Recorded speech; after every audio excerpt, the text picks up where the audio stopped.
Tista' tilħanajdlek.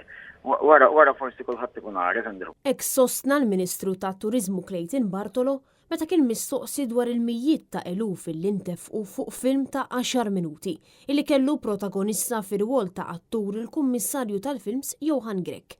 Bartolo f'kollegament telefoniku ma' Endru Azzoppardi fuq RTK 103 spjega li mhux ħajkun qed jitkellem fuq spekulazzjonijiet dwar kemm sewa dan il-filmat filwaqt li ddefenda n-nefqa illi saret.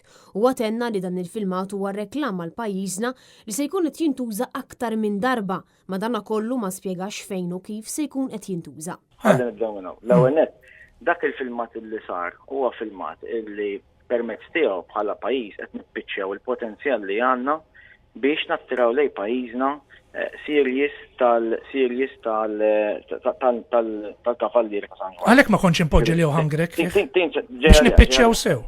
U minkejja l-kritika li rċieva l-Kummissarju tal-Films Johan Grech wara li tefa lilu nnifsu protagonista ta' dan il-filmat qasir illi sewa allegatament €9,000,000, Clayton Bartolo saħaq li huwa jinżal kappell lil Grech tax-xogħol illi jagħmel. Il-Kummissarju tal-Films qed jagħmel xogħol ieħor tajjeb ħafna, jiġifieri ninżalu l-kappell għax-xogħol tant tajjeb li qed jagħmel.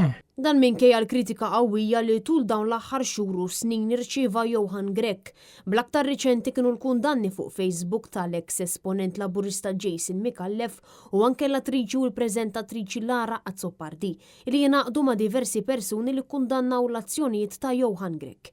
Bl-esponent laburista Jason Micallef jistqar li l-pajjiż jixraqlu aħjar minn xi ħadd li għaddej minn ego trip, dan fil-waqt li Lara Azzoppardi li ddiskrivit lil Johan Grech bħala raġel li jaf jitħallas fil-waqt li stqarret li l-bullying miżoġenu li kien jagħmel fuqha u fuq nisa oħra jisaħadu fuq livell ta' abbuż nazzjonali. Intant Endru Azzoppardi staqsa jekk hux minnu li vera ntefqu €9,000,000 għal dan il-filmat qasir. Il-Ministru ma kellu xi jgħid li filli jitħaq u mbagħad jgħid li mhux ħajkun qed jitkellem fuq spekulazzjonijiet. Vera ntefqu €9,000,000.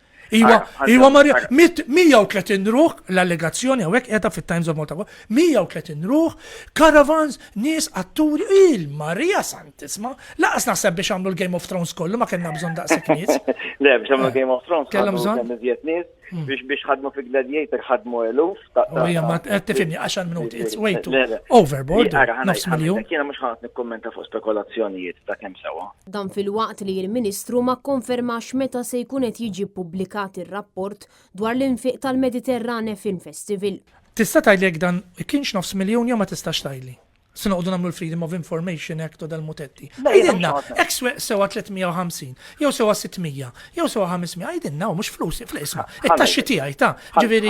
Ħanajd. Aħna ħankun qed noħorġu rapport fuq kemm sew l-affarijiet.